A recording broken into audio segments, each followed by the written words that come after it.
গত 17 বছর বহির্বিশ্ব থেকে এই গণতন্ত্র প্রতিষ্ঠার জন্য আমরা কাজ করেছি। আমরা ওয়াশিংটন ডিসি বিএনপির পক্ষ থেকে আসছি এবং আমার সাথে ভার্জিনিয়া বিএনপিও আছে। আমাদের ওয়াশিংটন, ম্যারিল্যান্ড, ভার্জিনিয়া তিনটে একসাথে কাজ করেছি গত 17 বছর স্বৈরাচারী আন্দোলনের বিরুদ্ধে।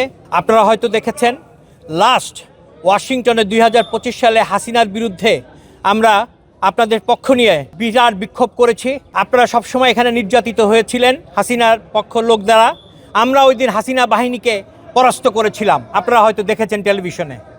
আমরা গত 17 বছর বহির্বিশ্ব থেকে এই গণতন্ত্র প্রতিষ্ঠার জন্য আমরা কাজ করেছি। আমরা রেমিটেন্স বন্ধ করেছি। এখন যেটা মূল বক্তব্য হলো, দেখেন আমরা প্রবাসে সবাই একসাথে যুদ্ধ করেছি, কিন্তু এখন কিছু স্বার্থান্বেষী মহল আমাদের আন্দোলনকে কুক্ষিগত করার জন্য তারা বিভিন্নভাবে বাইরের থেকে চেষ্টা করছে। আমরা এখানে সেটার পক্ষে যাব না। আমরা চাই দেশে গণতন্ত্র, সুষ্ঠু নির্বাচনে তারেক রহমান লন্ডনে একটা কথা বলেছিলেন, আপনারা আমাকে ভোট দিয়েন না, আপনাদের ভোটের রাইটের জন্য যুদ্ধ করেন। আমরা একই কথা বলি। আমরা বিশ্বাস করি সুষ্ঠু নির্বাচনে যারা নির্বাচিত হবেন আমরা তাদেরকেই মেনে নেব এবং আমার বিশ্বাস জাতীয়তাবাদী দল সেখানে সর্বাগ্রে এগিয়ে রয়েছে। কারণ জাতীয়তাবাদী দলের যে পক্ষ, বিশেষ করে আমরা প্রবাসীরা কেন কৃতজ্ঞ, কারণ দেখেন সব সরকার কথা বলে, কিন্তু প্রবাসী মন্ত্রণালয় কে করেছে? বেগম জিয়া করেছে। মহিলাদের নিয়ে অনেকে কথা বলে, ক্লাস 8 থেকে ম্যাট্রিক পর্যন্ত অবৈতনিক ফ্রি শিক্ষা কে দিয়েছে? খালেদা জিয়া।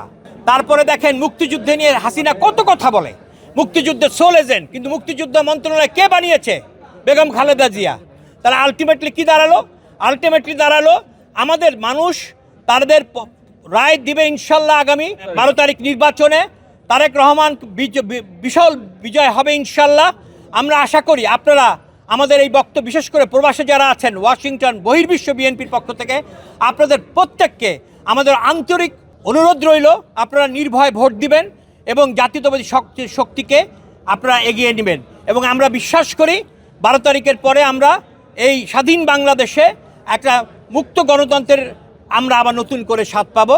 এবং আজকে আপনারা যারা কষ্ট করে এসেছেন তাদেরকে ওয়াশিংটন ডিসির বিএনপির পক্ষ থেকে আন্তরিক ধন্যবাদ।